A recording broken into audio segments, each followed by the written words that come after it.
గురుగారు ఏదో అడుగుతానన్నారు. Sir mic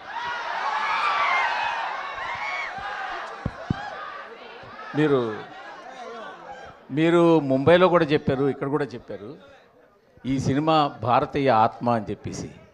ఒక కమర్షియల్ సినిమా భారతీయ ఆత్మగా ఎలా మారింది, మీరు ఎలా మార్చారు? ఎందుకంటే మనకు భారతీయ ఆత్మ అంటే మన భగవద్గీత, మన రామాయణం, మన భారతం, ఇవి మన భారతీయ ఆత్మలు.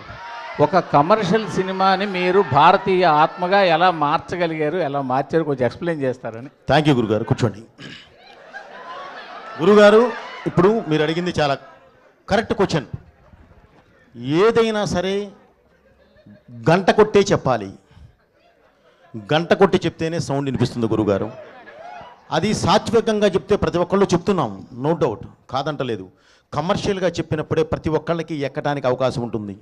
చదువుకునే రోజుల్లో బండ గుర్తు అంటామండి, అలాగే దీనికి ఒక ఇది చెప్పాము. ఇప్పుడు మీరు చెప్పారండి భగవద్గీత, రామాయణం, మహాభారతం ఎక్సెట్రా ఎక్సెట్రా మొత్తం చెప్పారు గురుగారు. మీరు నమ్మండి, రేపు చూడండి గురుగారు, ఈ 3 సినిమాలో ఉంటాయి. ఓకే అండి, దీనికి సంబంధించిన ప్రతి ఇది దీనిలో ఉంటుంది. ఈ 3టికి మూలం ఉందో చూడండి గురుగారు. ఇప్పుడు వారు అడిగారు భగవద్గీత, రామాయణం, మహాభారతం అంటేనే మన దేశ ఆత్మ. ఆ ఆత్మ ఒక కమర్షియల్ సినిమాలో ఎలా ఉంటుంది అని అడిగారు. ఈరోజు నేను చెప్తున్నాను బ్రదర్, మీరు సినిమా చూడండి, ఈ 3టికి ఉన్న ఆత్మే ఈ సినిమా, దాని మీద నుంచే మొదలవుతుంది. సో అందుకే చెప్పాను, ఇది ఈ దేశ ఆత్మ, ఈ దేశ పరమాత్మ, ఈ దేశ ధర్మం, ఈ దేశ ధైర్యం ఏంటి రేపు సినిమా చూడండి sir. Thank you very much గురుగారు, మంచి క్వశ్చన్ అడిగారు. థ్యాంక్ యూ అండి.